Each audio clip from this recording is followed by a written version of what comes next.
आज तुम्ही इथे जे स्पर्धक म्हणून आलात, ते स्पर्धक तुमच्या शाळेतल्या काय 50-100 लोकांमधून मुलांमधून तुम्ही जिंकून तिथून निवड होऊन तुम्ही इथे आलात. इथे विद्यार्थ्यांमधून निवड होऊन तुम्ही इथपर्यंत आलात. तर याच्यामध्ये तुम्हाला ससा आणि कासव या दोघांचे गुण तुम्ही दाखवलेले आहे, किंवा तुम्ही याच्या पुढे ज्या स्पर्धा परीक्षा तुम्ही अटेंड करणार किंवा करू इच्छिता, त्यामुळे त्यामध्ये तुम्हाला हे दोन्ही गुण दाखवायचे. भारताचं क्षेत्रफळ वाढलंय का? नाही, भारताचं क्षेत्रफळ तेवढंच आहे. उत्पन्नाची साधनं तेवढीच आहेत. मग त्याच्यामध्ये सुद्धा आपल्याला जर टिकायचं असेल, तर त्या टिकण्यासाठी आपल्याला स्पर्धा करणं हे गरजेचं आहे. आता मी रेल्वेचा आहे म्हणून मी तुम्हाला रेल्वेचं एक उदाहरण देतो की इंडियन रेल्वेमध्ये साधारण 90च्या कालावधीमध्ये 90 पर्यंत 18 ते 19 लाख पदं होती. ती आज 2024ला 12 लाखापर्यंत आली आहे.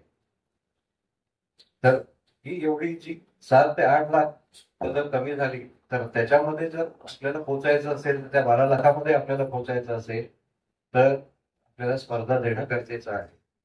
कोकण रेल्वेचं उदाहरण घेतलं तर 1998ला ज्यावेळी आमचं कोकण रेल्वेचं संचालन सुरू झालं, त्यावेळी 4,500 पदं होती.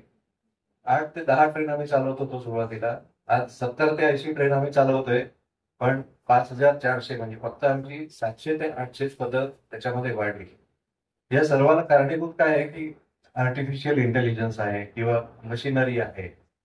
आजचं हे विज्ञान युग असल्यामुळे आर्टिफिशियल इंटेलिजन्स आहे ते शेतीची कामं, बांधकामाची कामं किंवा कारखाने यामध्ये आपला महत्वाचा रोल निभावतात. आणि ह्या सर्वांमध्ये टिकून राहायचं असेल तर परत स्पर्धा परीक्षा आपल्याला अटेंड कराव्या लागतात. मी तुम्हाला एक विचारतो की आपल्याकडे अँड्रॉइड फोन किती मुलांकडे आहे? तुम्हाला इथे आणायला बंदी केली असेल, पण घरी तरी असतील किंवा प्रत्येकजण वापरत तरी असेल. तर या अँड्रॉइड फोनवरती तुमचे फेसबुक, ट्विटर किंवा इन्स्टा याच्यावरती अकाउंट्स असतील. काही मुलांचे नसतील, तिथे एक मुलगी नाही म्हणते, अभिनंदन. पण त्याच्यामध्ये आपलं अकाउंट असणं काही चुकीचं नाही, परंतु त्याचा योग्य वापर करणं हे आपण गरजेचं आहे.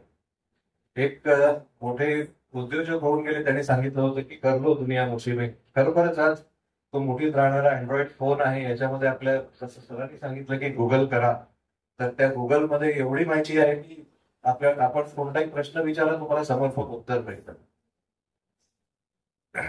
तर आजच्या या जगामध्ये उभं राहण्यासाठी परत एकदा स्पर्धा परीक्षांचं महत्व मी आपल्या समोर ठेवतोय. तर याला तयारी करण्यासाठी आपल्याला काय करायला पाहिजे? यासाठी आपल्याला प्रथम स्वतःची आवड काय आहे हे समजून घेतलं पाहिजे. मला कुठच्या क्षेत्रामध्ये जायचंय, मला जायचंय मेडिकलला, तर ठीक आहे. तर मी इंजिनिअरिंगची जर परीक्षेची तयारी करू लागलो प्लॅन बी म्हणून, ठीक आहे. पण प्लॅन ए म्हणूनच जर मी इंजिनिअरिंगची तयारी केली तर मी मेडिकलला जाऊ शकणार नाही. तर पहिली आपली आवड ओळखा. त्याच्यानंतर त्याच्यासाठी लागणारे जे सिलेबस आहे, त्याच्यासाठी लागणारे जे गोष्टी आहेत, पुस्तक आहेत, ती वाचा. त्यानंतर परीक्षेचा पॅटर्न समजून घेणं गरजेचं आहे. सीबीटी आहे किंवा अन्य कुठच्या प्रकारे, सीबीटी कॉम्प्युटर बेस्ड एक्झाम असते, तर अन्य कुठच्या प्रकाराने आपल्याला एक्झाम द्यायचे, तर त्याचा पॅटर्न काय आहे हे आपल्याला समजून घेणं गरजेचं आहे.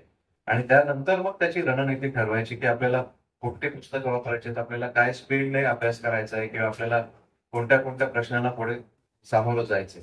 यासाठी तुम्ही पहिले लक्ष केंद्रित करा, स्वतःला अपडेट ठेवा, नोट्स तयार करा. आजकाल कॉम्प्युटर असल्यामुळे लिहायची सवय मुलांची खूप कमी झाली, इव्हन आमची खूप कमी झाली. पण ते लिहिण्याची किंवा टायपिंग करण्याची जी स्पीड आहे तो तुम्ही स्वतःला ठेवा. डिजिटल शिक्षण घेणं तुम्ही गरजेचं आहे.